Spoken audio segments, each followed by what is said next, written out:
Video کے نیچے subscribe کے بٹن پہ کلک کریں، بیل کے آئیکن پہ کلک کیجئے تاکہ ہر نئی ویڈیو کی نوٹیفیکیشن آپ کو مل جائے۔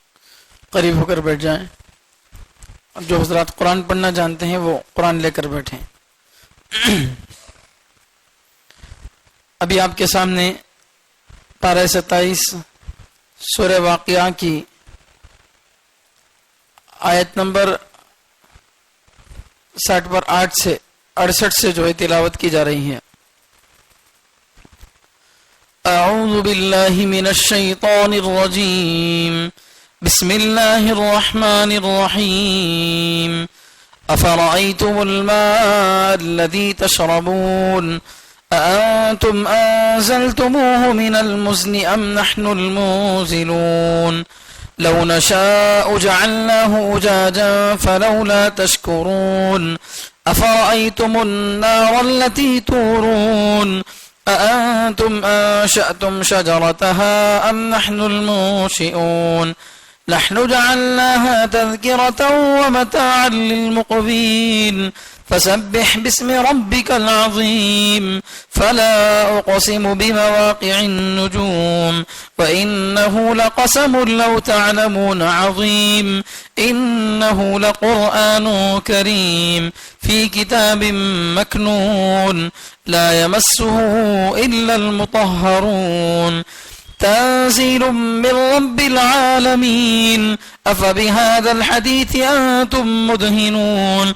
وتجعلون رزقكم أنكم تكذبون فلولا إذا بلغت الحلقوم وأنتم حينئذ تنظرون ونحن أقرب إليه منكم ولكن لا تبصرون فلولا إن كنتم غير مدينين ترجعونها إن كنتم صادقين فأما إن كان من المقربين فروح وريحان وجنة نعيم وأما إن كان من أصحاب اليمين فسلام لك من أصحاب اليمين وأما إن كان من المكذبين الضالين فنزل من حميم وتصلية جحيم إن هذا لهو حق اليقين فسبح باسم ربك العظيم صدق الله العظيم۔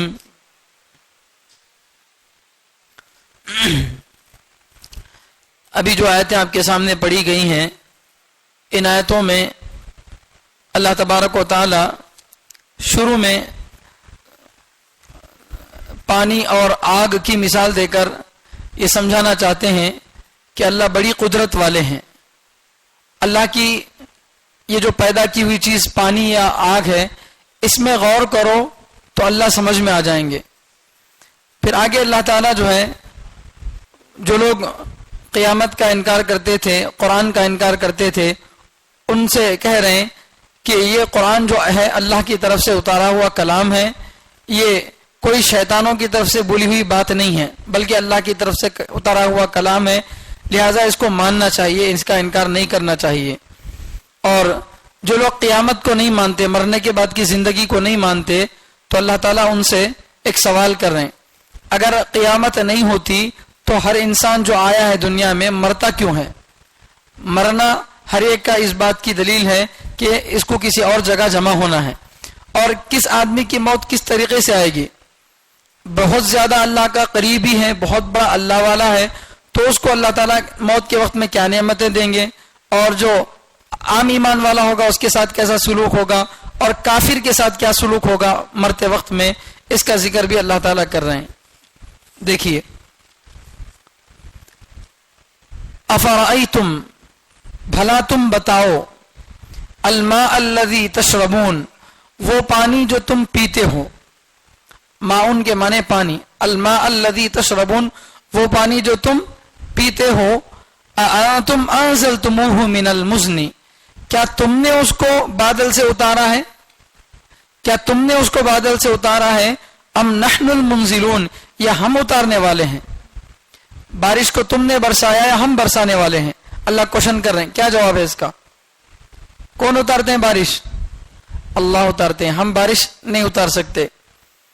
لو نشاء، اگر ہم چاہیں، اللہ فرماتے ہیں اگر میں چاہوں گا، ہم چاہیں، جعلناہ اجاجا، تو پانی کو کھارا بنا دیں، پانی کو کھارا بنا دیں، میٹھا پانی نہیں رہے گا بلکہ کھارا پانی بنا دیں، فلولا تشکرون، پھر تم کیوں شکر ادا نہیں کرتے؟ افرائیتم النار التی تورون، بھلا بتاؤ وہ آگ جو تم جلاتے ہو، وہ آگ جو تم جلاتے ہو، اانتم انشأتم شجرتہا، کیا اس کے درخت کو تم نے پیدا کیا، ام نحن المنشئون، یا ہم پیدا کرنے والے ہیں؟ کیا تم نے پیدا کیا یا پیدا کرنے والے ہم ہیں؟ اللہ سوال کر رہے ہیں درختوں کو کس نے پیدا کیا، انسان یا اللہ؟ اللہ نے۔ نحن جعلناها تذکرۃ، ہم نے بنایا ان کو، درختوں کو یا ان علامتوں کو، تذکرۃ، نصیحت حاصل کرنے کے لیے، ہم نے ان درختوں کو نصیحت حاصل کرنے کے لیے بنایا ہے، ومتاعا، اور استعمال کی چیز بنایا ہے، للمقوین، جنگل میں رہنے والے لوگوں کے لیے، مسافروں کے لیے۔ ہم نے ان درختوں کو نصیحت کی چیز بنایا اور نفع کی چیز بنایا، جنگل میں رہنے والوں کے لیے یا مسافروں کے لیے۔ فسبح، چنانچہ آپ پاکی بیان کیجئے، بسم ربک العظیم، آپ کے بلند رب کے نام کی، آپ کے بڑے رب کے نام کے ساتھ پاکی بیان کیجئے۔ فلا، چنانچہ نہیں، یعنی تمہارا خیال غلط ہے، قرآن کسی بندے کا بنایا ہوا ہے، یہ غلط ہے۔ اقسم، میں قسم کھاتا ہوں، بمواقع النجوم، ستاروں کے گرنے کی جگہوں کی، میں قسم کھاتا ہوں کہ ستاروں کے گرنے کی جگہوں کی۔ وَإِنَّهُ لَقَسَمٌ لَوْ تَعْلَمُونَ عَظِيمٌ، اور یہ ایسی قسم ہے اگر تم جان لو بڑی ہے۔ وَإِنَّهُ لَقَسَمٌ عَظِيمٌ، یہ بہت بڑی خبر ہے، قسم ہے، لو تعلمون، اگر تم جان لو۔ یہ جو اللہ قسم کھا رہے ہیں، بہت بڑی قسم کھا رہے ہیں بول کے اللہ بتا رہے ہیں۔ انہ لقرآن کریم، قسم کھا کے کیا کہہ رہے ہیں اللہ تعالیٰ کہ یہ بہت عزت والا قرآن ہے، عزت سے پڑھی جانے والی کتاب ہے، قرآن ہے، عزت والا قرآن ہے۔ فی کتاب مکنون، چھپی ہوئی کتاب میں، لوح محفوظ میں لکھا ہوا ہے۔ چھپی ہوئی، مکنون کے معنی چھپا ہوا، کتاب کے معنی نوشتہ، لکھی ہوئی چیز، تو چھپی ہوئی کتاب کے اندر یہ لکھا ہوا ہے۔ لا یمسہ، اسے نہیں چھو سکتے، اس تک نہیں پہنچ سکتے، الا المطہرون، مگر وہ لوگ جو پاک کیے ہوئے ہیں، پاکیزہ لوگ ہی اس کو چھو سکتے ہیں، یا پاکیزہ فرشتے ہی اس تک پہنچ سکتے ہیں۔ تنزیل، یہ قرآن اتارا ہوا ہے، من رب العالمین، دونوں جہاں کے رب کی جانب سے، دونوں جہاں کے رب کی جانب سے اتارا ہوا ہے۔ افبہذا الحدیث، کیا تم اس کلام کے ساتھ، انتم مدہنون، لاپرواہی برتتے ہو؟ کیا تم اس قرآن کے ساتھ، اس کلام کے ساتھ لاپرواہی برتتے ہو؟ وتجعلون رزقکم، اور اپنی روزی بنا لیتے ہو، انکم تکذبون، کہ تم جھٹلاتے ہو۔ قرآن کے جھٹلانے کو تم اپنی غذا بنا لیے ہو، تمہارا اٹھنا بیٹھنا کھانا پینا یہ ہے، تمہاری زندگی کا مقصد ہے قرآن کو جھٹلانا۔ فلولا، پھر کیوں نہیں، اذا بلغت الحلقوم، جب روح حلق تک پہنچ جائے، جب روح حلق تک پہنچ جائے، وانتم حینئذ تنظرون، اور اس وقت تم دیکھتے ہو، تکتے ہو، اس وقت تم نگاہ جما کر دیکھتے ہو، وَنَحْنُ أَقْرَبُ إِلَيْهِ، ہم اس مرنے والے کے زیادہ قریب ہوتے ہیں، منکم، تمہارے مقابلے میں، ہم مرنے والے کے تم سے زیادہ قریب ہوتے ہیں، وَلَكِنْ لَا تُبْصِرُونَ، لیکن تم دیکھ نہیں سکتے، لیکن تم دیکھ نہیں سکتے۔ فلولا، پھر کیوں نہیں، ان کنتم غیر مدینین، اگر تمہارا حساب کتاب نہ لیا جائے، اگر تم بدلہ دیے جانے والے نہیں ہو، ترجعونہا، پھر تم کیوں نہیں اس روح کو واپس کرتے، ان کنتم صادقین، اگر تم سچے ہو، اگر تم سچے ہو تو اس روح کو کیوں واپس نہیں کرتے۔ فاما ان کان من المقربین، پھر رہا اگر وہ مرنے والا مقرب لوگوں میں سے ہو، اللہ کے قریب لوگوں میں سے ہو، فروح، تو راحت ہی راحت ہے، وریحان، اور خوشبو ہی خوشبو ہے یا غذا ہی غذا ہے. وجنت و نعیم اور نعمتوں کے باغات ہیں. واما اور رہا وہ ان کان من اصحاب الیمین مرنے والا دائیں جانب والوں میں سے ہو جن کے نام عمل دائیں ہاتھ میں دیے جائیں ان میں سے ہو فسلام لک تو اس سے کہا جائے گا کہ تیرے لیے سلامتی ہو. من اصحاب الیمین کہ تو دائیں جانب والوں میں سے ہے کہ تو دائیں جانب والوں میں سے ہے. واما اور رہا وہ ان کان من المکذبین اگر مرنے والا جھٹلانے والے میں سے ہو الضالین گمراہ لوگوں میں سے ہو فنزل تو اس کی مہمانی کی جائے گی اس کی میزبانی کی جائے گی من حمیم کھولتے ہوئے پانی سے وتصلیت جہیم اور جہنم کے داخلے سے. تو جہنم کا داخلہ اور کھولتا ہوا پانی یہ اس کی میزبانی ہوگی. ان ھذا یقیناً یہ یعنی یہ قرآن لہو حق الیقین یقیناً سچی بات ہے. فسبح بسم ربک العظیم آپ پاکی بیان کیجئے اپنے بڑے رب کے نام کی.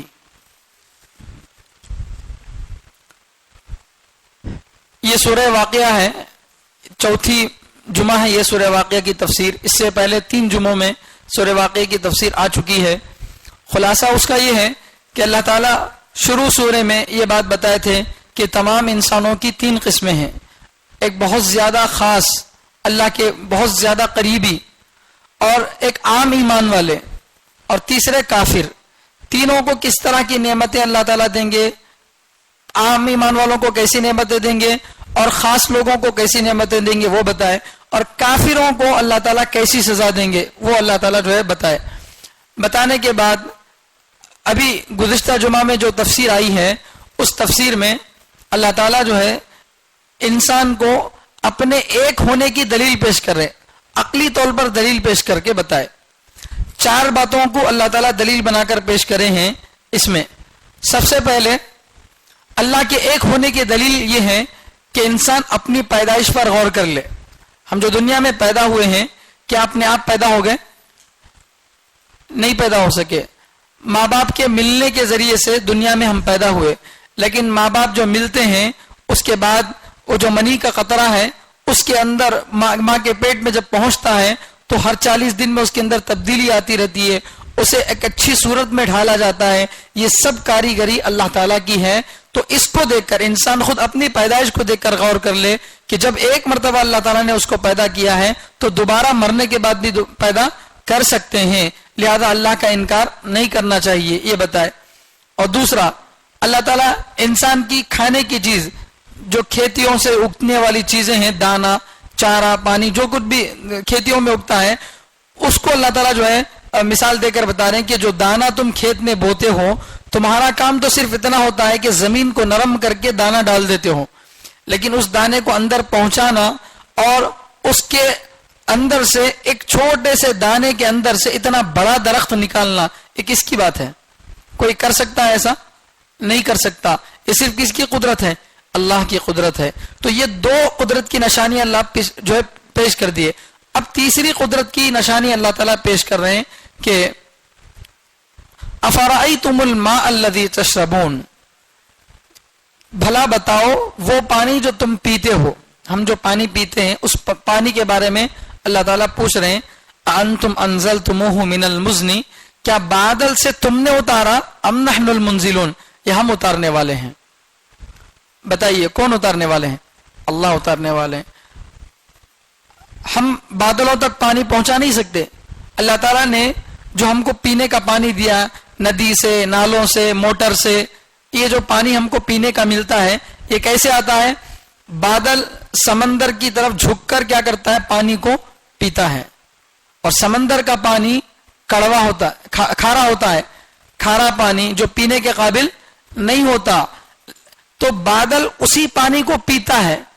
اور آپ ذرا غور کرو, سمندر میں خالی پانی رہتا, سمندر میں مچھلیاں بھی رہتے اور بھی بہت ساری چیزیں رہتے, لیکن بادل صرف برساتا کیا؟ پانی. کبھی بادل سے عام طور سے تو ایسا نہیں دیکھا گیا کہ بادل سے جو ہے برستے ہوئے مچھلیاں نیچے گرے یا سمندر کی کوئی چیز نیچے گری, ایسا نہیں. بہت کبھی کبھار ایک آدھ مرتبہ ہوا ہے, وہ عام طور سے تو نہیں ہوتا.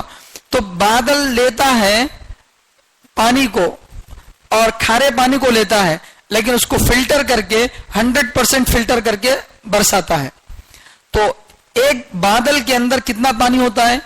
مولا طارق جمیل صاحب دامت برکاتہم اپنے ایک بیان میں بتاتے ہیں کہ ایک کالا بادل، جو بادل وائٹ رہتے اور بعض بادل کالے رہتے، ایک کالا بادل اس میں اتنا پانی ہوتا ہے کہ اگر وہ بادل پھٹ جائے تو پاکستان جیسا ایک ملک پوری طرح سے تباہ اور برباد ہو جائے گا.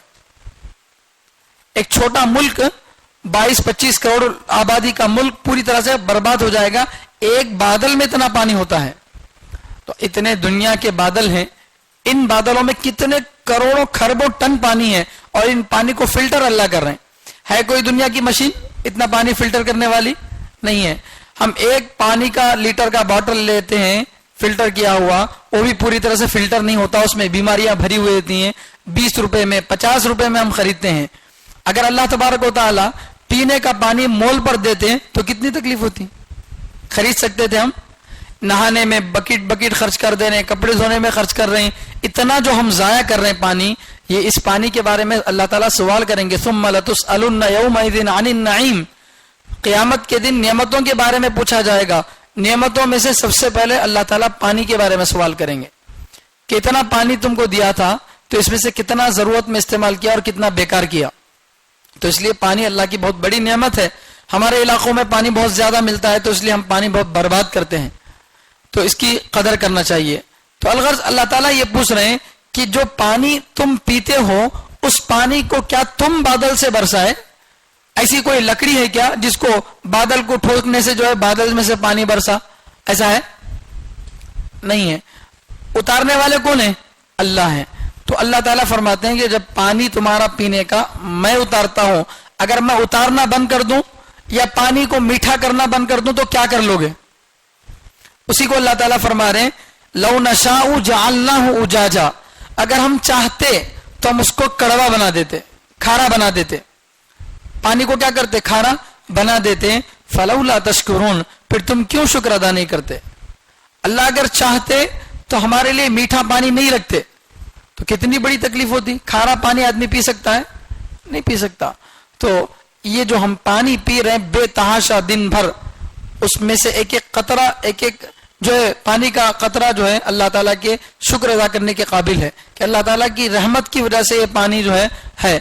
اور ایک جگہ اللہ تعالیٰ فرماتے ہیں کہ وہ پانی جو ہے سمندر میں یا ندی نالوں میں اوپر ہے اس لیے ہم اس کو لے رہے ہیں، لیکن اگر وہ پانی زمین کی تہ میں اندر چلا گیا تو نکال سکتے؟ نہیں نکال سکتے. سورہ ملک کے اندر وہ بات آ رہی ہے. تو اللہ تعالیٰ ایک پانی کی نعمت پر غور کرنے کے بارے میں بتا رہے ہیں کہ پانی کا آسمان سے اترنے کا جو سسٹم اللہ تعالیٰ نے بنایا ہے، کیا کوئی کمپنی پوری دنیا کو پانی فلٹر کر کے سپلائی کر سکتی ہے مفت میں؟ مفت میں، اور وہ بھی اتنی بڑی مقدار میں. کھیتیوں کو بھی پانی مل رہا ہے، زمین میں بھی پانی جذب ہو رہا ہے، پینے کے لیے، استعمال کے لیے سٹور کیا جا رہا ہے. اتنی بڑی مقدار میں جو پانی اللہ تعالیٰ اتار رہے ہیں، اس پانی کا کوئی فلٹر کرنے والا ہے؟ کوئی کر سکتا ہے؟ نہیں کر سکتا. تو جب نہیں کر سکتے تو ہم کمزور ہیں. طاقتور کون ہے؟ اللہ ہے. وہ طاقتور ہے تو اسی کی کیا کرنا چاہیے؟ عبادت کرنا چاہیے. اللہ کے علاوہ کسی اور کی عبادت نہیں کرنا چاہیے. اب دوسری نعمت کا اللہ تعالیٰ سوال کر رہے ہیں افرأیتم النار التی تورون. بھلا بتاؤ وہ آگ جو تم جلاتے ہو، اانتم انشأتم شجرتها، کیا اس کے درخت کو تم نے پیدا کیا؟ ام نحن المنشئون، یا پیدا کرنے والے ہم ہیں. درخت جھاڑ جو ہے آگ لگنے سے کیا ہو جا؟ جل کے راکھ ہو جاتا. تو جس درخت پر آگ لگ جائے تو آگ اس کو جلا کر راکھ کر دیتی ہے، اسی درخت سے اللہ تعالیٰ آگ کو پیدا کرتے ہیں. سمجھ میں ہی بات؟ ارے انگار لگنے سے جھاڑ جل جاتا، لیکن اسی جھاڑ سے انگار پیدا ہوتی ہے. تو اگر فی نفسی آگ کے اندر کوئی خصوصیت ہوتی تو جھاڑ میں آگ کیسا پیدا ہو رہی؟ جھاڑ میں اگر آگ ہوتی تو کیا ہونا چاہیے تھا؟ جھاڑ پیدا ہی نہیں ہونا، لیکن اس کو اللہ تعالیٰ نے کیا کیا؟ پیدا کیا. اسی کو جلانے والی چیز اسی کے اندر سے پیدا کر رہا اللہ. جلانے والی چیز آگ کے اندر سے ہی پیدا کر رہا, وہی آگ باہر نکلتی ہے تو اس کو جلا کر راکھ کر دیتی ہے. تو یہ اللہ تعالیٰ کی قدرت ہے, کیسی بڑی قدرت ہے. تو ہماری عقل کام نہیں کرتی. تو یہ جو ہے اللہ تعالیٰ فرماتے ہیں کہ جو آگ تم جلاتے ہو, یہ آگ کو, اس آگ کے جو درخت ہیں عرب کے علاقوں میں خاص قسم کے درخت ہوتے تھے, ان جھاڑوں کو رگڑ کر جو ہے رگڑا جاتا تو آگ نکلتی تھی. جیسے پتھر ہوتے ہیں, بعض ریلوے میں جو پتھر ملتے ہیں, ان پتھروں کو مارنے سے بھی کیا ہوتی ہے, آگ کی چنگاری نکلتی ہے. تو آگ کے نکالنے کے درخت بھی ہوتے ہیں. اللہ تعالیٰ فرماتے ہیں ان درختوں کو تم پیدا کرے یا ہم پیدا کرنے والے ہیں. ظاہر بات ہے اس کا جواب کیا ہے, اللہ تعالیٰ پیدا کرنے والے ہیں. تو اللہ تعالیٰ فرماتے ہیں کہ ہم اس آگ کو تمہارے لیے نصیحت بنا رہے ہیں. آگ کے اندر ہمارے لیے کیا ہے, نصیحت ہے. کیا نصیحت ہے کہ بھئی یہ دنیا کی آگ ہے, ایک آگ آخرت کی بھی ہے. یہ دنیا کی آگ ہے, اس کو تم اپنی آنکھوں سے دیکھ رہے ہو. ایک آگ کہاں کی ہے, آخرت کی, اور جہنم کی آگ بھی ہے, وہ بھی جو ہے برحق ہے. جس طرح یہ آگ برحق ہے, وہ آخرت میں آنے والی آگ بھی برحق ہے. اس کو دیکھ کر اس آگ سے ڈرو, اس جہنم سے ڈرو. ہم تمہارے لیے نصیحت بنا رہے ہیں اس آگ, اس درخت کو. وَمَتَاعًا لِّلْمُقْوِينَ, اور اسی طرح جنگل میں رہنے والے لوگوں کے لیے یا پھر مسافروں کے لیے ہم جو ہے نفع فائدہ اٹھانے کی چیز بنا رہے ہیں. اس زمانے میں لائٹر ماچس نہیں ہوتے تھے, تو جنگل میں جانے والا آدمی اگر اس کو ضرورت پڑتی آگ جلانے کی تو اللہ تعالیٰ جگہ جگہ درخت بنا دیے تھے. تو ان درختوں کی لکڑیوں کو توڑ کر کیا کرتا آدمی, رگڑتا. رگڑنے سے آگ پیدا ہوتی. آگ پیدا ہونے سے کیا ہوتا, ایک تو آدمی اندھیرے میں جنگلی جانوروں سے بچ جاتا, اور اسی طرح اپنے کھانے پینے کی غذا اسی سے پکا کر تیار کرتا, اور اسی طرح اس آگ سے اپنی ٹھنڈ کو دور کر کے گرمی حاصل کرتا ہے. آگ سے کتنے فائدے نہیں ملتے, آگ سے کتنے فائدے ملتے ہیں. گیس 1000 روپے ہو رہا, 2000 بھی ہو جائے خریدتے ہیں, کتنے بھی ہو جائے, اس لیے کہ ضرورت کی چیز ہے, بغیر اس کے کام نہیں چلتا. تو لکڑیاں چاہے کتنی بھی مہنگے ہو جائیں, گیس چاہے کتنا بھی مہنگا ہو جائے, خریدنا ہی پڑے گا, اس لیے کہ بغیر آگ کے کھانے پینے کی چیزیں نہیں مل سکتی. تو اللہ تعالیٰ فرماتے ہیں یہ آگ جو ہم نے پیدا کیا ہے یہ بھی ہماری نعمت ہے, اس کو بھی دیکھو, اللہ تعالیٰ کو یاد کرو. اس لیے کہ یہ اللہ تعالیٰ خاص طور پر جنگل میں رہنے والے لوگوں کے لیے, مسافروں کے لیے فائدہ اٹھانے کی چیز بنائے ہیں. ویسے تو آگ سے سب بھی فائدہ اٹھاتے ہیں, لیکن اس کا زیادہ فائدہ کب ہوتا ہے, جب آدمی جنگل میں ہوتا ہے, اندھیرا ہے, ایک دم سے کچھ بھی, لائٹر بھی نہیں ہے, موبائل کی ٹارچ بھی نہیں ہے. ایسے وقت میں اگر آگ مل جاتی ہے تو کتنی بڑی نعمت ہے. تو اللہ تعالیٰ فرما رہے ہیں کہ یہ ہماری بہت بڑی نعمت ہے. اس نعمت میں غور کر کے اس نعمت کو بنانے والے اللہ کا شکر ادا کرو.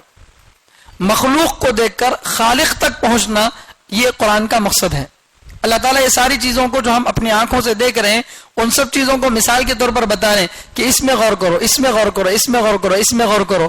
ان سب چیزوں میں غور کرنے سے کیا ہوگا, آدمی کو اپنی کمی کا احساس ہوگا کہ میں کچھ بھی نہیں ہوں, میرا کھانا اللہ کی وجہ سے ہے, میرے پانی کا قطرہ بھی اللہ ہی دے رہے ہیں, اور میرے جو دانے اور جو کچھ بھی میں استعمال کر رہا ہوں, بلکہ میرا خود وجود, میں جو دنیا میں آیا ہوں وہ بھی اللہ ہی کی وجہ سے آیا ہوں. بغیر اللہ کے میں دنیا میں آ نہیں سکتا تھا, میں کھا نہیں سکتا تھا, میں پی نہیں سکتا تھا. یہ ساری نعمتیں اللہ کی طرف سے مجھے ملی ہیں. تو ان نعمتوں کو دیکھ کر اللہ کا کیا کرنا چاہیے, شکر ادا کرنا چاہیے. اللہ کے شکر ادا کرنے کا کیا مطلب ہے, اے اللہ تیرا شکریہ, اے اللہ تیرا شکریہ, یہ نہیں, بلکہ اللہ تعالیٰ جو نعمت جس مقصد کے استعمال کے لیے دی ہیں اسی مقصد میں استعمال کرنا, یہ اللہ کا شکر ہے. مثلا آنکھوں کو اللہ تعالیٰ دیا ہے قرآن پڑھنے کے لیے, کعبۃ اللہ کو دیکھنے کے لیے, اچھی چیزوں کو دیکھنے کے لیے. اگر اس سے انہی چیزوں کو دیکھا جاتا ہے جس کو دیکھنا حلال ہے تو یہ ان آنکھوں کا شکر ادا کرنا ہے. کانوں سے جن چیزوں کو سننا ہے انہی چیزوں کو اگر سنتے ہیں, قرآن سنتے ہیں, دین کی باتوں کو سنتے ہیں, تو یہ کانوں کا کیا کر رہے ہیں, ہم شکر ادا کر رہے ہیں. اگر اس کو اس کے علاوہ کسی اور مقصد میں استعمال کر رہے ہیں, غلط چیزوں کو سن رہے ہیں, تو یہ کانوں کی ناشکری ہے. تو اللہ ہم کو پیدا کیا ہے کس واسطے, اپنی عبادت کے لیے, اپنی عبادت کے لیے پیدا فرمایا ہے. تو اللہ کا شکر ادا کرنے کا کیا مطلب ہے کہ ہم اللہ کی عبادت کریں, اللہ کو ایک مانیں, تو یہ سب 4 دلیلوں کو اللہ تعالیٰ بتا کر یہ فرما رہے ہیں کہ عبادت صرف اللہ کی کرنی چاہیے, اللہ کے علاوہ کسی اور کی عبادت نہیں کرنی چاہیے.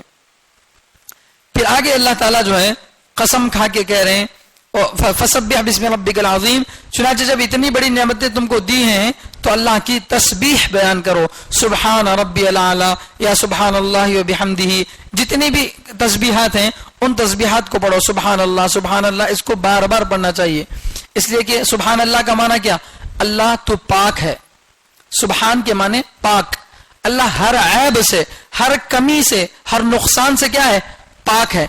انسان کوئی بھی عیب سے پاک نہیں ہوتا, ہر انسان کے اندر عیب ہوتے ہیں, لیکن اللہ تعالیٰ کے اندر کوئی عیب نہیں ہے, اللہ بے عیب ہے. تو اللہ تعالیٰ کی تعریف ہم کر رہے ہیں, سبحان, اے اللہ آپ پاک ہیں. تو اس کا بھی ذکر کیا کرنا ہے, ہم کو صبح شام کرنا ہے, اس کا ذکر اللہ تعالیٰ یہاں پر حکم دے رہے ہیں. بعد میں اللہ تعالیٰ جو ہے آگے قسم کھا رہے ہیں, فلا اقسم بمواقع النجوم, میں قسم کھاتا ہوں ستاروں کے گرنے کی جگہوں کی. ستارے آج کے زمانے میں ہم لوگ ستاروں سے زیادہ فائدہ نہیں اٹھاتے, اس لیے کہ کیلنڈر آ گیا, گھڑیاں آ گئیں اور بہت سارے نئے نئے آلے آ گئے ہیں, جس کی وجہ سے ٹائم کیا ہوا بول تو گھڑی کو دیکھ کے بتاتے ہیں, اور آج ڈیٹ کیا ہے بول تو کیلنڈر کو دیکھ کے بتا دیتے ہیں. لیکن ایک وقت وہ تھا جب لوگوں کا پورا دار و مدار ستاروں کے اوپر ہی تھا. ستارے کو دیکھ کر ہی اس زمانے کا گوگل میپ کیا تھا, ستارے. اس زمانے میں گوگل میپ کیا تھا, ستارہ. ایک ایک ستارے کا ایک ایک لوکیشن تھا کہ یہ ستارے کا جو ڈائریکشن ہے یہ فلاں گاؤں کی طرف ہے, اس ستارے کا ڈائریکشن فلاں ملک کی طرف ہے. تو ستاروں کو دیکھ کر ڈائریکشن معلوم کرتے تھے, اور بہت سارے فائدے ستاروں کے ہیں. تو اللہ تعالیٰ فرماتے ہیں کہ یہ اتنی فائدے کی چیز ہے, لیکن اتنی بڑی چیز بھی کیا ہو جاتی ہے, گر جاتی ہے. ستارے کبھی ٹوٹ کر گرتے ہیں, دیکھیں نا, ستارے ٹوٹ کر گرتے ہیں. وہ کیوں گرتے ہیں, وہ اس لیے گرتے ہیں کہ اللہ تعالیٰ کی طرف سے آسمان میں جو فیصلے ہوتے ہیں وہ فیصلے فرشتے لے کر زمین پر آتے ہیں. بادلوں میں آ کر فرشتے ایک دوسرے سے ڈسکس کرتے ہیں کہ بھئی آج فلاں کام کرنا ہے, آج فلاں آدمی کی روح نکالنا ہے, فلاں کو لڑکا ہوگا, فلاں کو فلاں مصیبت پہنچے گی. یہ ڈسکس کہاں ہوتا ہے, بادلوں میں ہوتا ہے. تو جنات اور شیاطین کیا کرتے تھے, وہ آسمانوں تک اڑ کے جاتے تھے. ہماری طرح نہیں ہے وہ, ہم اڑ نہیں سکتے, لیکن جنات اور شیاطین کیا کر سکتے ہیں, اڑ سکتے ہیں. تو وہ جو ہے اڑ کے جاتے تھے آسمان کے قریب جا کے, فرشتوں کی باتیں آدھی بیدھی سن کے واپس نیچے زمین پر آ کر کیا کرتے تھے, پہلے قرآن کے اترنے سے پہلے کی بات بتا رہا ہوں, قرآن اترنے سے پہلے آدھی بیدھی باتیں سن کر آ کے جو دنیا میں وہ قسمت بتانے والے ہوتے ہیں, جیسے چلکا ریکا بول کے آتے ہیں نا, طوطا لے کر آتے ہیں, بعض لوگ ہتھیلی دیکھ کر بتاتے ہیں, تو ایسے لوگوں کو بولتے ہیں کاہن, غیب کی باتوں کو بتانے والا. تو غیب کی باتوں بتانے والے لوگوں کے پاس آ کر کیا کرتے تھے, آدھی بیدھی بات سنے سو ایک اور لگاتے ہیں 4 لگا کے اس کو بولتے تھے, انہیں پھر اور 4 لگا کے کیا کرتا, بولتا. تو اس میں سے کبھی کبھار کوئی ایک بات کیا ہو جاتی, سچی ہو جاتی, تو لوگ اس پر یقین کر لیتے, ارے ایک بار انہوں بولے تو سچ ہوا بول کے. تو ایسا اس زمانے میں ہوتا تھا قرآن کے اترنے سے پہلے. جب قرآن اترا, قرآن آسمان سے نازل ہوا, تو شیاطین کا آسمانوں پر جانا بند ہو گیا. اب وہ نہیں جاتے, لیکن پھر بھی اگر کوئی شیطان کوشش کرتا ہے آسمان کے قریب جانے کی, فرشتوں کی بات سننے کی, تو فرشتے اس کو ایک ستارہ توڑ کر مارتے ہیں, ستارہ پھینک کر مارتے ہیں. شہاب ثاقب, چمکدار ستارہ, شعلے والا ستارہ پھینک کر مارتے ہیں. وہ ستارہ اس کے پیچھے جاتا ہے یہاں تک کہ اس کو جلا کر راکھ کرتا ہے. جب تک اس کو مار کے ختم نہیں کرتا تب تک اس کا پیچھا کرتے رہتا ہے. تو اس سے کیا معلوم ہوا, کیا معلوم ہوا اس سے کہ شیطان کیا نہیں ہو سکتا, آسمان کے قریب جا نہیں سکتا.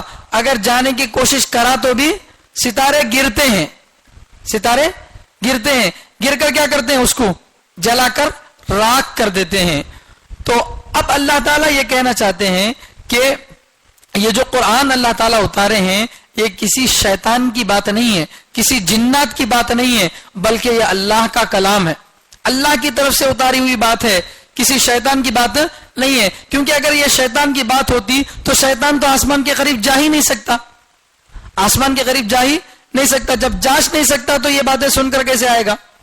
تو معلوم ہوا کہ قرآن اللہ کا کلام ہے، اس میں کسی کی باتیں نہیں ہے، صرف اللہ کی باتیں ہیں. تو اللہ تعالیٰ ستاروں کے گرنے کی قسم کھا رہے ہیں. فلا اقسم بمواقع النجوم، ستاروں کے ڈوبنے کی میں قسم کھاتا ہوں، ستاروں کے گرنے کی جگہوں کی میں قسم کھاتا ہوں. وَإِنَّهُ لَقَسَمٌ لَوْ تَعْلَمُونَ عَظِيمٌ، اور یہ بہت بڑی قسم ہے اگر تم جان لو. یہ ستاروں کی جو اللہ تعالیٰ قسم کھا رہے ہیں، یہ کیسی قسم ہے؟ بہت بڑی قسم ہے. کیا قسم کھا کے اللہ تعالیٰ کیا کہہ رہے ہیں؟ انہو لقرآن کریم، کہ یہ بہت عزت والی کتاب ہے، عزت سے پڑھی جانے والی کتاب ہے. کون؟ قرآن. تو یہاں ذرا غور کرنا ہے، اللہ تعالیٰ جو ہے اس قسم کے بارے میں فرما رہے ہیں کہ یہ بہت بڑی قسم ہے اگر تم جان لو. اگر تم جان لو تو یہ ستاروں کی جو اللہ تعالیٰ قسم کھا رہے ہیں یہ بہت بڑی قسم ہے. قرآن میں بہت ساری جگہوں پہ قسم اللہ تعالیٰ کھائے ہیں. واللیل اذا یغشا والضحی والشمس وضحاها والنجم اذا ہوا، کئی جگہوں پہ اللہ تعالیٰ قسم کھائے ہیں. لیکن وہاں خالی اللہ تعالیٰ قسم کھائے، لیکن قسم کھانے کے بعد یہ نہیں بولے کہ بہت بڑی قسم میں کھا رہا ہوں، ایسا نہیں بولے. صرف یہاں اللہ تعالیٰ فرماتے ہیں کہ یہ بہت بڑی قسم میں کھا رہا ہوں، بہت بڑی بات میں بتا رہا ہوں بول کے. اگر تمہاری سمجھ میں آ جائے تو معلوم ہوا کہ یہ بات ہر ایک کی سمجھ میں آنے والی نہیں ہے. ذرا غور کریں گے، دماغ لڑائیں گے تو سمجھ میں آئے گا. اس بارے میں کتابوں میں، تفسیر کی کتابوں میں بہت بڑی بڑی باتیں لکھی ہیں. ان باتوں کو میں آپ کے سامنے بتا نہیں سکتا، لیکن اس کا چھوٹا سا خلاصہ آپ کے سامنے بتاتا ہوں. یہ دنیا کے اندر جو تبدیلیاں آتی ہیں، دنیا میں جو چینجز آتے ہیں، سردی، گرمی، پھولوں کے اندر رنگ کا آنا یا پھلوں کے اندر مٹھاس کا آنا، یہ ویسے خود بخود ہو جاتا کیا؟ نہیں. گرمی کب آتی؟ سورج کے گھومنے کی وجہ سے. سورج ایک انداز سے جب گھومتا ہے تو گرمی، اور پھر دوسرے انداز سے گھومتا ہے تو سردی. موسم جو بدلتے ہیں سورج کے گھومنے کی وجہ. ارے سورج گھومتا رہے گا تو مہینے بدلتے نا، مہینے بدلنے سے کیا ہوتا ہے؟ کسی مہینے میں سردی، کسی مہینے میں گرمی، کسی مہینے میں بارش. تو یہ جو تبدیلی آتی ہے سورج کی گھومنے کی وجہ سے. اسی طرح چاند کی روشنی کی وجہ سے پھلوں کے اندر رنگ آتا ہے، مٹھاس آتی ہے پھلوں کے اندر. تو آسمان کی جو مخلوق ہے اس مخلوق کا اثر کہاں پڑتا ہے؟ دنیا پر پڑتا ہے. آسمان کی مخلوق کا اثر دنیا میں پڑتا ہے. وہ اثر ڈالنے والے اللہ ہیں، وہ اثر ڈالنے والے اللہ ہیں. ذرا بہت باریک بات بتا رہا ہوں، غور سے سنیے. یہ جو آسمان کی چیزوں کا اثر دنیا میں پڑتا ہے، یہ کنیکشن ہم کو سمجھ میں نہیں آتا. سورج کی گرمی سے یہ پھلوں کے اندر رنگ کا آ جانا، یا چاند کی روشنی سے پھلوں کے اندر مٹھاس کا آنا، یہ ہم کو دکھتا کیا؟ اس کا کنیکشن سمجھ میں آتا کیا؟ نہیں سمجھ میں آتا. لیکن اس کی وجہ سے یہ چیزیں ہوتی ہیں. تو جہاں کنیکشن سمجھ میں نہیں آتا وہاں پر ہم یہی بولیں گے کہ یہ چیزیں اللہ کر رہے ہیں بول کے. جہاں دو چیزوں کا آپس میں کنیکشن سمجھ میں آ رہا، جیسے بچہ دنیا میں پیدا ہو رہا تو کیسے پیدا ہوا؟ ماں باپ کے ملنے کی وجہ سے. تو یہاں ظاہری طور پر سبب دکھ رہا ہے، سبب سمجھ میں آ رہا ہے. تو جہاں سبب سمجھ میں آ رہا ہے تو وہاں کہہ سکتے ہیں کہ اس نے کیا بول کے. جیسے بیمار آدمی ڈاکٹر کے پاس جا کے دوا کھایا تو دوا کھانے کی وجہ سے کیا ہوا؟ اس کو بیماری سے صحت مل گئی. تو یہ بول سکتے ہیں کہ ڈاکٹر کی وجہ سے مجھے شفا مل گئی بول کو، ڈاکٹر مجھے صحیح کر دیا بول کے بول سکتے ہیں. کیونکہ ڈاکٹر ذریعہ ہے، اور یہ ذریعہ کیا ہو رہا؟ نظر آ رہا. ڈاکٹر دکھ رہا، اس کی گولیاں دکھ رہی، اس کو کھانے سے فائدہ محسوس ہو رہا. تو یہ ظاہری طور پر سمجھ میں آنے والا سبب ہے. لیکن ایک سبب وہ ہے جو ہم کو سمجھ میں نہیں آتا، جو ہم کو نہیں دکھتا. ان میں سے ایک سبب ہے ستارے. ان میں سے ایک سبب کیا ہے؟ ستارے. زمین میں جو تبدیلیاں آتی ہیں اس کا ایک بڑا سبب ہوتا ہے ستاروں کی حیت کا بدلنا. ستاروں کے بدلنے کی وجہ سے زمین میں تبدیلیاں آتی ہیں. اس کا یہ مطلب نہیں ہے کہ وہ جو نکشترالو بولتے ہیں نا، ستارے وغیرہ، وہ علم صحیح ہے اس کو حاصل کرنا چاہیے، یہ نہیں. وہ علم غلط ہے، اس کو حاصل نہیں کرنا چاہیے، بہت بڑی وعید آئی ہے. لیکن اتنی بات ضرور ہے کہ ستاروں کی وجہ سے دنیا میں اثر پڑتا ہے. مگر چونکہ وہ اثر ہم کو نظر نہیں آتا کس طرح سے اثر پڑ رہا بول کے، اس لیے ہم یہ نہیں بولنا کہ فلاں ستارے کی وجہ سے بارش برسی یا فلاں ستارے کی وجہ سے ہم کو روزی مل رہی بول کے نہیں بول سکتے. نسبت تو اللہ کی طرف کریں گے. تو جس وقت نبیوں کو دنیا میں آنا ہوتا تھا تو ایک خاص قسم کے ستارے جمع ہوتے تھے. ان کے جمع ہونے کی وجہ سے انبیاء دنیا میں آتے تھے یا پرانی کتابیں اترتی تھیں. قرآن جب نازل ہوا تو اس وقت میں خاص قسم کے ستارے جن کے نام بھی کتابوں میں لکھے ہیں، حمل، سور، جوزا، سرطان، اسد، سنبلہ، میزان، عقرب، قوس، جد، یدل، وحوت، یہ ستاروں کے جو سیاروں کے نام لکھے ہوئے ہیں. تو ان سیاروں کی وجہ سے دنیا میں تبدیلی آتی ہے. تو قرآن جب اتر رہا تھا تو اس وقت میں خاص قسم کے ستارے ایک جگہ جمع ہوئے تھے. اس سے پہلے دنیا میں ایسے ستارے کبھی جمع نہیں ہوئے تھے اور نہ قیامت تک دوبارہ ویسے ستارے جمع ہوں گے. تو اللہ تعالیٰ فرما رہے ہیں کہ وہ جو ستارے جمع ہو گئے تھے اس کی قسم جو میں کھا رہا ہوں بہت بڑی قسم ہے، اس لیے کہ اب تک ایسے ستارے کبھی جمع نہیں ہوئے تھے. وہ صرف قرآن کے اترنے کے وقت میں جمع ہوئے تھے. ان ستاروں کے جمع ہونے کی وجہ سے دنیا میں بڑا انقلاب آیا کہ قرآن اترا. تو یہ جو ہے اللہ تعالیٰ کا ظاہر بات ہے، ذرا گہری بات ہے، ہر کسی کے سمجھ میں آنے والی نہیں ہے. اس لیے اللہ تعالیٰ فرما رہے ہیں کہ یہ اگر تم سمجھ سکو تو بہت بڑی قسم ہے. تو ستاروں کی اللہ تعالیٰ قسم کھا رہے ہیں. انہ لقرآن کریم، یہ قرآن بڑی عزت والی کتاب ہے. قرآن بہت بڑی عزت والی کتاب ہے.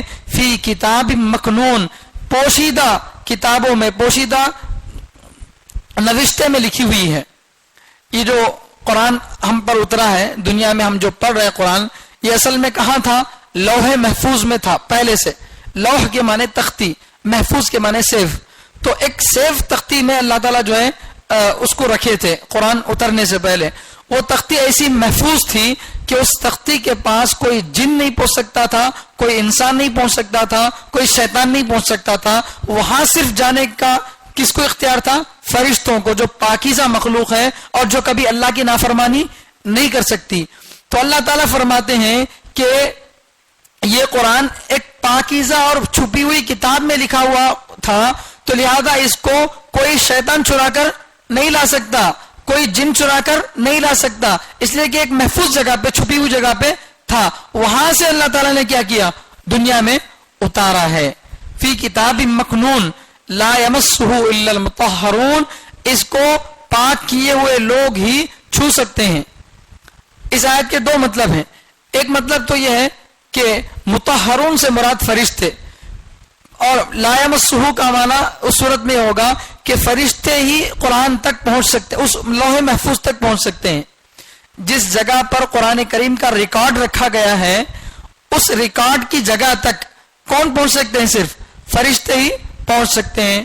اس کا دوسرا ترجمہ یہ ہے کہ پاک لوگ ہی قرآن کو چھوئیں گے، پاک لوگ ہی قرآن کو چھوئیں گے. تو لہذا جو آدمی بے وضو ہے یا بے غسل ہے تو وہ آدمی کیا نہیں کر سکتا؟ قرآن کو نہیں چھو سکتا، اس لیے کہ یہ قرآن ہے، کوئی عام ڈائری نہیں ہے جس کو کوئی بھی چھیلے، کوئی عام کتاب نہیں ہے. ہم معمول بکوں کو جو ہے چھو لے سکتے ہیں بغیر وضو کے، لیکن قرآن کو نہیں چھو سکتے.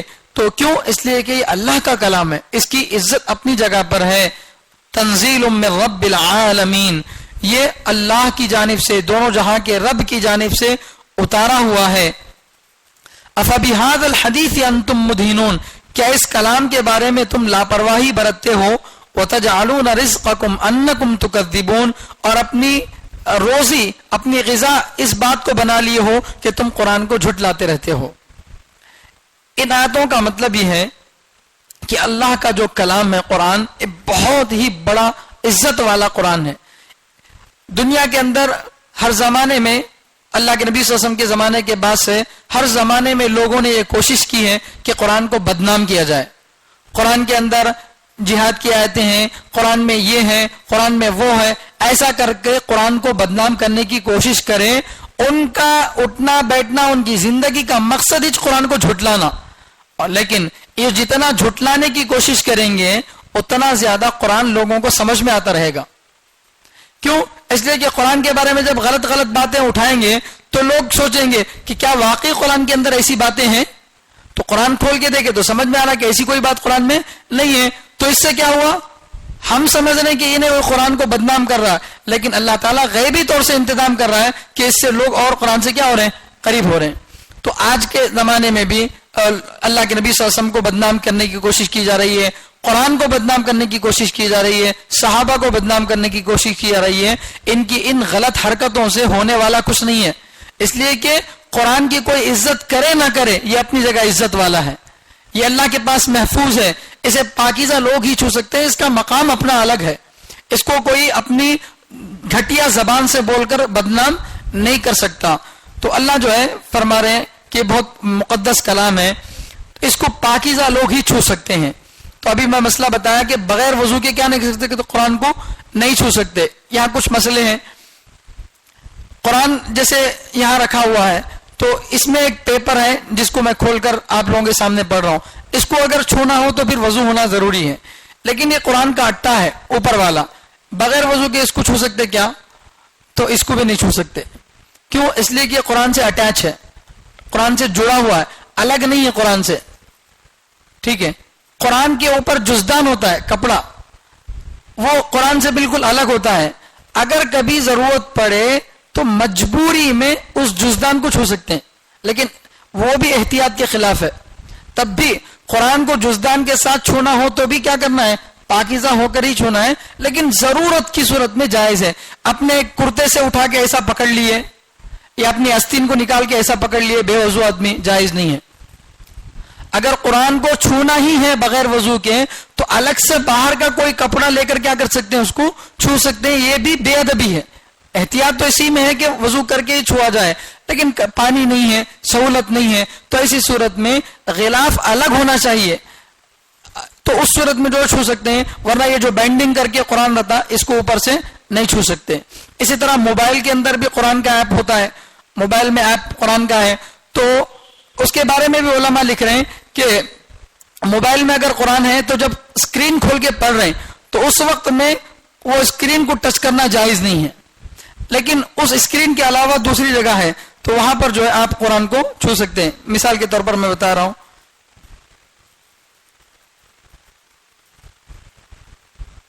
یہ قرآن ہے موبائل کے اندر, تو اس میں جو ہے سائڈ میں وائٹ حصہ ہے اور درمیان میں قرآن لکھا ہوا ہے, تو بغیر وضو کے اسکرین کو بھی نہیں چھو سکتے. جہاں قرآن لکھا ہوا ہے اس کو بھی کیا نہیں کر سکتے, بغیر وضو کے چھو نہیں سکتے. اگر بہت زیادہ سخت ضرورت ہے, سفر میں بس میں ہے آدمی, قرآن کی تلاوت کرنا دل چاہ رہا, حافظ نہیں ہے, پڑھنا دل چاہ رہا, ڈاؤن لوڈ کر لیا آپ کو, اب اس کو چھونا ہے تو کیا کر سکتے ہیں؟ آیت لکھی ہوئی جگہ کو تو چھونا کسی بھی صورت میں جائز نہیں, فون میں بھی جائز نہیں, اور جو سامنے کتاب کی شکل میں لکھا ہو اس کو بھی جائز نہیں. زیادہ سے زیادہ اگر آپ چھینا چاہتے ہیں تو نیچے ایک آپشن ہے بٹن, اس کو دبانے سے کیا ہوتا, پیج آگے آگے پلٹتا جاتا, اس کو چھو سکتے ہیں, لیکن ایسا بھی نہیں کرنا چاہیے. تو یہ جو ہے احتیاط کے خلاف ہے. بہتر تو یہ ہے کہ قرآن وضو کے ساتھ ہی چھوا جائے اور وضو کے ساتھ ہی پڑھا جائے. یہ قرآن کا ادب ہے. بغیر وضو کے قرآن پڑھ سکتے ہیں, ناجائز نہیں ہے, لیکن یہ اللہ کا کلام ہے.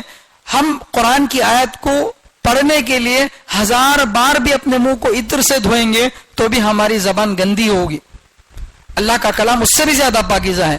تو اس لیے جو ہے احتیاط تو اسی میں ہے کہ تلاوت کے وقت میں بھی بالکل ادب کے ساتھ خوشبو لگا کر.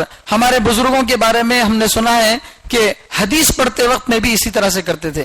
جب اللہ کے نبی صلی اللہ علیہ وسلم کی حدیث پڑھی جاتی تھی تو باقاعدہ عطر لگا کر وضو کی حالت میں جو ہے اس کو چھوتے تھے. حضرت امام بخاری رحمت اللہ علیہ جو بخاری شریف لکھے ہیں, ایک ایک حدیث لکھتے تھے, 2 رکعت نفل نماز پڑھتے تھے اور کعبۃ اللہ کا طواف کرتے تھے. کتنا اہتمام, ہر مرتبہ حدیث کے لیے غسل کر رہے ہیں, نماز پڑھ رہے ہیں, طواف کر رہے ہیں. اتنا زیادہ اہتمام حدیث کے لیے کیا گیا, تو قرآن کے لیے تو اور زیادہ کیا کرنا چاہیے, اہتمام کرنا چاہیے. اللہ معاف فرمائے, قرآن گھر میں سب سے زیادہ مظلوم کتاب ہوتی ہے. قرآن پر دھول جمی ہوئی ہے, قرآن کو بے ترتیب رکھا گیا ہے. قرآن کی الماری جو قرآن کی جو رحل ہے وہ رحل ٹوٹ گئی ہے, لیکن اس کو ٹوٹی استعمال کر رہے ہیں, اور قرآن پھٹ گیا ویسے جو استعمال کر رہے ہیں, اس کو کبھی جو ہے درست کرنے کی کوشش نہیں کر رہے ہیں. یہ سب قرآن کے اوپر ظلم ہے.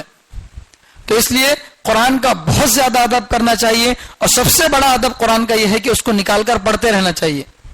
اب مولانا بولی بول کے بڑی عزت کے ساتھ عطر لگا کے اس کو لپٹ کے اوپر الماری کے اوپر نہیں رکھنا. اس کا اصل ادب تو یہ ہے کہ اس کو پڑھا جائے, اس کو اپنی زندگی میں اتارا جائے, لیکن چھوتے وقت رکھتے وقت بہت زیادہ احتیاط کرنا چاہیے, اس لیے کہ یہ اللہ کا کلام ہے. ناپاک لوگ اس کو نہیں چھو سکتے. اسی طرح عورت اگر پیریڈس کے زمانے میں ہے یا زچگی کے بعد کا جو زمانہ ہوتا ہے اس وقت میں بھی قرآن کو نہیں چھو سکتی. تو قرآن کو چھونا ہے پاکیزہ لوگ ہی. تنزیل من رب العالمین، یہ دونوں جہاں کے رب کی جانب سے اتارا ہوا ہے۔ اللہ فرماتے ہیں کہ کیا تم اس کلام کے ساتھ سرسری بات کرتے ہو، لاپرواہی والی بات کرتے ہو، یعنی قرآن کو سیریس نہیں لے رہے، کون کافر لوگ اس کے بارے میں لاپرواہی برت رہے ہیں۔ تو اللہ تعالیٰ فرما رہے ہیں کیا اس کے بارے میں تم لاپرواہی برتتے ہو؟ وَتَجْعَلُونَ رِزْقَكُمْ أَنَّكُمْ تُكَذِّبُونَ، اور تمہاری روزی روٹی کیا بن گیا، تمہارا کھانا پینا کیا بن گیا کہ قرآن کو جھٹلانا۔ ایسا نہ ہو رہا آج کل، ارے ہاتھ دھو کے پڑ گئے اسلام کے پیچھے، کوئی عیسائیوں کو بدنام نہیں کر رہا، کوئی سکھوں کے مذہب کو بدنام نہیں کر رہا، صرف بدنام کس کو کر رہے ہیں؟ اسلام کو کر رہے ہیں۔ تو معلوم ہو جانا چاہیے کہ پتھر اسی درخت کو مارتے ہیں جس میں پھل لگا ہوا ہوتا ہے۔ اسلام پر اعتراضات کر رہے ہیں، اسلام کو بدنام کرنے کی کوشش کر رہے ہیں، تو مطلب یہ ہے کہ اسلام میں کچھ ہے خوبی جس کی وجہ سے اس کو بدنام کرنے کی کوشش کر رہے ہیں۔ تو یہ جو ہے ان اعتراضات سے پریشان ہونے کی ضرورت نہیں ہے، اس لیے کہ اللہ فرما دیے ہیں قرآن میں ان کی روزی روٹی ہی کیا ہے کہ یہ قرآن کو کیا کرتے ہیں، جھٹلاتے رہتے ہیں۔ ان کے نہیں جھٹلانے سے کیا ہوتا، قرآن تو پہلے سے عزت والا ہے، ارے ہم مانے نہ مانے لیکن اللہ کے نزدیک کیا یہ مقدس ہے۔ اب آگے جو اللہ تعالیٰ باتیں بتا رہے ہیں وہ بھی بڑے غور سے سننے کی بات ہے۔ یہ لوگ مکے کے مشرکین اور عام ہندو لوگ کیا کرتے ہیں، مرنے کے بعد کی زندگی کو نہیں مانتے، اسی لیے مرنے کے بعد اس کو جلا کر اس کی چتا کو کیا کر دیا جاتا ہے، زری راکھ ادھر پھینک دے رہے ہیں، زری راکھ ادھر پھینک دے رہے ہیں تاکہ اس کو جمع نہ کیا جائے، ان مرنے کے بعد دوبارہ جمع نہیں کرنا۔ ہم لوگ کیا کرتے، بدن کو زمین میں دفن کر دیتے، ان لوگوں کو ڈر ایسا دفن کر دی تو اللہ اٹھا ڈالتے ہیں کی بول کو، اس واسطے کیا کرتے، جلا ڈالتے، جلا کو پھر زری راکھ لے جا کو وہاں بھگاؤ، زری راکھ یہاں بھگاؤ، یہ بہا دو تاکہ اللہ اگر دوبارہ اس کو جمع کرنے کی کوشش کرے تو یہ پورا بن گیا، مگر اس کی ناک کی جو راکھ تھی وہ کانکی لگ جا کو بہا ڈالینا، ایسا اللہ میں پریشان ہو کیا نہیں کرنا، اس کو بنا سکتا نہیں دوبارہ۔ یہ سب بیوقوفوں کی بات ہے۔ تو مرنے کے بعد کی زندگی کو نہیں مانتے تھے، تو اللہ تعالیٰ فرماتے ہیں اچھا اس کا مطلب یہ ہے کہ تم اللہ سے بچ سکتے ہو، مرنے کے بعد اگر کوئی زندگی نہیں ہے، اگر تم یہ مانتے ہو تو اپنی زندگی کا کنٹرول گویا تمہارے ہاتھ کے اندر ہے، خود تم اپنا کنٹرول خود سنبھالتے ہو، تو تبھی تو تم اتنا یقین سے بول رہے نا کہ مرنے کے بعد دوبارہ زندہ نہیں ہونا ہے۔ تو اللہ تعالیٰ ان سے سوال کر رہے ہیں کہ اگر مرنے کے بعد دوبارہ زندہ نہیں ہونا ہے تو دنیا میں ہر آدمی مرتا کیوں ہے؟ دنیا میں ہر آدمی مرتا کیوں ہے؟ کتنا بھی بڑا آدمی ہو، کتنا بھی بڑا ولی ہو، کتنا بھی بڑا نبی ہو، کتنا بھی بڑا کافر ہو، ہر ایک کو کیا ہونا ہے، دنیا سے مرنا ہے۔ تو ہر آدمی مرتا ہے تو کیا مطلب ہے اس کا؟ اس لیے کہ یہ دنیا ہمیشہ رہنے والی نہیں ہے، اس کے بعد ایک اور دنیا ہے۔ یہ دنیا کو اللہ تعالیٰ جیسے آباد کیے ہیں، ایک اور دنیا آخرت کی اللہ تعالیٰ اس کو بنا کر رکھے ہیں، اسے غیر آباد کر کے رکھے ہیں، اسی کو آباد کر کے رکھے ہیں، یہ بات سمجھ میں آنے والی نہیں ہے۔ اس دنیا کو بھی آباد کرنا ہے، اس لیے یہاں سے مر کے کیا ہو رہے ہیں، لوگ وہاں پر جا رہے ہیں، اس انجمن میں لوگ سب جمع ہو رہے ہیں۔ تو اللہ تعالیٰ فرما رہے ہیں اگر تمہارے کو اپنے اوپر کنٹرول ہے، تم اپنے بارے میں سمجھتے ہو کہ ہم کو دوبارہ مرنے کے بعد زندہ ہونا نہیں ہے، تو اللہ فرماتے ہیں فلولا اذا بلغت الحلقوم، تو کیوں نہیں جب روح حلق تک پہنچ جائے، انسان کی جب روح کھینچی جاتی ہے تو ایک ایک عضو سے، انگوٹھے سے کھینچ کر ایک ایک پوائنٹ پر آ کر جو ہے روکتے ہیں، اور پھر آہستہ آہستہ روح آ کر کہاں اٹکتی ہے، حلق میں اٹک جاتی ہے، اور حلق سے جب روح آگے بڑھتی ہے تو انسان کیا ہوتا ہے، پوری طرح سے مر جاتا ہے۔ تو جب روح آدمی کی حلق میں آ کر اٹک جاتی ہے تو اللہ فرما رہے ہیں وَأَنْتُمْ حِينَئِذٍ تَنْظُرُونَ، اس وقت تم دیکھتے رہتے ہو، دیکھ ہی سکتے ہیں، کچھ اور نہیں کر سکتے۔ وَنَحْنُ أَقْرَبُ إِلَيْهِ مِنْكُمْ، مرنے والے کے ہم زیادہ قریب ہیں تمہارے مقابلے میں، دکھنے کے اعتبار سے تو سب لوگ اس کو گھیر کے ہیں، لیکن اللہ فرما رہے تم سے زیادہ قریب میں ہوں، مرنے والے کے تم سے زیادہ قریب میں ہوں۔ کیوں؟ اس لیے کہ تم ظاہری طور پر قریب ہو، میں اندرونی طور پر اس کے قریب ہوں۔ تم اس کی ظاہری حالت کو دیکھ رہے ہو، اندرونی حالت کو میں دیکھ رہا ہوں۔ اس کے بھی کتنی سانسیں باقی تم کو معلوم ہے؟ نہیں معلوم، وہ مجھے معلوم ہے۔ تو اللہ فرما رہے اس کے بارے میں علم کس کو ہے؟ میرے کو ہے، میں اس سے زیادہ قریب ہوں تمہارے مقابلے میں، وَلَٰكِن لَا تُبْصِرُونَ، لیکن اللہ کے نزدیک ہونے کو تم دیکھ نہیں سکتے، تمہاری آنکھیں کمزور ہیں، تم دیکھ نہیں سکتے اللہ تعالیٰ کے قریب ہونے کو۔ فلولا ان کنتم غیر مدینین، پھر کیوں نہیں اگر تم بدلہ دیے جانے والے نہیں ہو، تمہارا حساب کتاب نہ لیا جائے گا، ترجعونہا ان کنتم صادقین، اگر تم سچے ہو تو روح کو کیوں نہیں لوٹاتے؟ یہ سوال اللہ تعالیٰ کر رہے ہیں، بہت بہترین سوال ہے، زبردست سوال ہے. اللہ فرماتے ہیں کہ اگر تمہاری زندگی تمہارے کنٹرول میں ہے، تم مرنے کے بعد کی زندگی کا انکار کر رہے ہو، تو اس کا مطلب یہ ہے کہ گویا تمہارا جینا مرنا تمہارے اختیار میں، تمہیں جب چاہے مر سکتی، جب چاہے زندہ ہو سکتی، تبھی جا کے تمہیں اللہ کے کنٹرول سے اپنے آپ کو باہر سمجھ رہے ہو.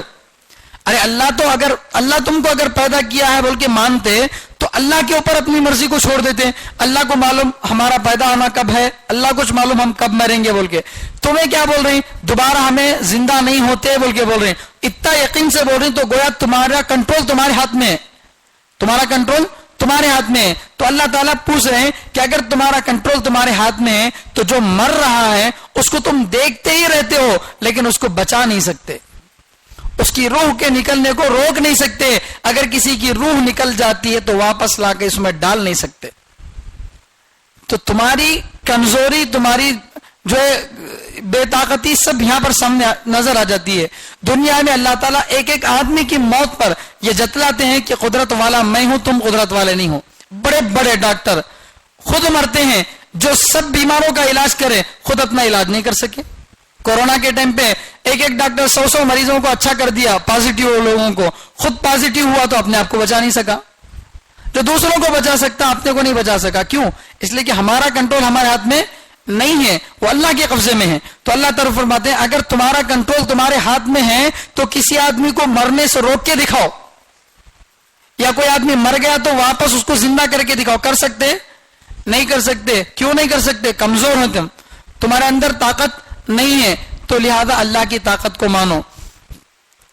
فَأَمَّا إِن كَانَ مِنَ الْمُقَرَّبِينَ. اللہ تعالیٰ فرما رہے ہیں کہ جب دنیا میں انسان کو، ہر آدمی کو مرنا ہے اور مرنے کے بعد سب لوگ جمع کہاں ہوں گے؟ آخرت میں جمع ہوں گے، قیامت کے میدان میں جمع ہوں گے. تو وہاں لوگوں کے ساتھ کیسا معاملہ ہوگا؟ اللہ فرما رہے ہیں فَأَمَّا إِن كَانَ مِنَ الْمُقَرَّبِينَ. اگر مرنے والا مقرب لوگوں میں سے ہو، اللہ کے VIP لوگوں میں سے ہو، اللہ کے بہت زیادہ قریبی لوگوں میں سے ہو، بڑے بڑے ولیاں، بڑے بڑے صحابہ اگر ہوں، تو فروح و ریحان. تو روح کے معنی راحت، ریحان کے معنی خوشبو یا غذا، وجنت نعیم، اور ہمیشہ کے نعمتوں کے باغات ہیں. تو اگر اللہ تعالیٰ کے بہت زیادہ قریبی بن کر مرا، کبھی دنیا میں اللہ کی نافرمانی نہیں کیا، معمولی سے معمولی نیکیوں کو بھی جان کر عمل کرتا رہا، چھوٹے سے چھوٹے گناہوں سے بھی جان کر بچتا رہا، تو یہ مقرب ہے. ایسا آدمی جب مرتا ہے تو اللہ تعالیٰ فرماتے ہیں اس کے لیے راحت ہی راحت ہے. تو ایمان والے کے لیے موت کیا نہیں ہے؟ تکلیف کا ذریعہ نہیں ہے. موت سے ایمان والا کبھی نہیں گھبراتا. ارے ہم کو موت سے ڈر ہونا چاہیے کیا؟ نہیں، موت سے نہیں ڈرنا چاہیے، اس لیے کہ موت ہمارے لیے راحت کی چیز ہے.